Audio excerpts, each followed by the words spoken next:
One nation one election हमारे देश भारत में होना चाहिए या नहीं, आइए चलिए बात करते हैं इस टॉपिक पर। पहले बात करते हैं इसके फायदे की। अगर कल को वन नेशन वन इलेक्शन हमारे देश में आ जाता है, इम्प्लीमेंट हो जाता है, तो क्या क्या फायदे रहेंगे इसके, आइए बात करते हैं। सबसे पहला फायदा रहेगा कॉस्ट रिडक्शन का। जो इलेक्शन कमीशन ऑफ इंडिया है हमारा, वो हजारों करोड़ रुपए इलेक्शन करवाने में खर्च कर देता है।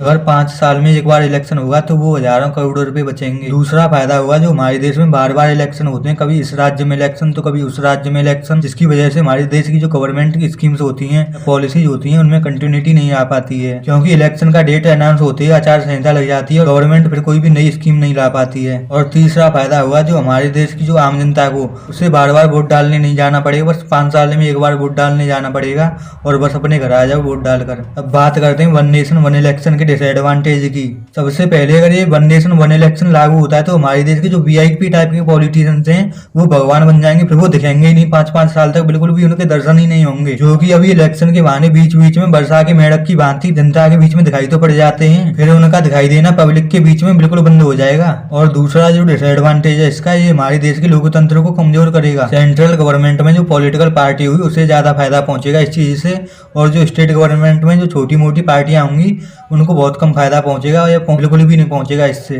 क्योंकि इलेक्शन के टाइम पर जो बड़ी बड़ी पॉलिटिकल पार्टियां हैं वो फायदा ले जा सकती हैं, लेकिन जो रीजनल पार्टियां हैं छोटी छोटी, जैसे कि समाजवादी पार्टी हुई, इनके पास जो रिसोर्सेज बहुत कम है, तो ये एक ही टाइम पर इलेक्शन आने पर पूरे देश में अपनी पार्टी का प्रचार नहीं कर सकते, तो ये इलेक्शन क्या जीतेंगे खाक। और तीसरा जो नुकसान रहेगा इस चीज से वो रहेगा नेशनल इश्यूज के चलते लोकल इश्यूज कॉम्प्रोमाइज हो जाएंगे। और चौथा, हमारे देश में आज भी गाँव में लोग ऐसे पाए जाते हैं उन्हें पता ही नहीं रहता कौन सी पॉलिटिकल पार्टी को वोट करना है, तो एक साथ में उनको इतने वोट करने को मिलेंगे तो वो कंफ्यूज हो जाएंगे कि किस चुनाव में किस पॉलिटिकल पार्टी को वोट करना है। और अगर बात की जाए अगर मेरे पर्सनल व्यू पॉइंट की, तो मेरे हिसाब से तो अभी ये नहीं आना चाहिए, क्योंकि अगर हम कुछ पैसे बचा भी लेंगे ऐसा करके, तो हमारे देश के जो एमपी एमएलए हैं वो इतना भ्रष्टाचार करते हैं, ऐसी ऐसी रोड बनाएंगे, फिर वो अभी तो वैसे भी अकाउंटेबल नहीं रहते, वो फिर रह लेंगे अकाउंटेबल। ये तब तक इम्प्लीमेंट नहीं होना चाहिए इस देश में जब तक इस देश की जनता मैच्योर नहीं हो जाती, अपने प्रतिनिधि से सवाल करना नहीं सीख जाती, और अगर कोई घटना हो भी जाती है तो जनता का प्रतिनिधि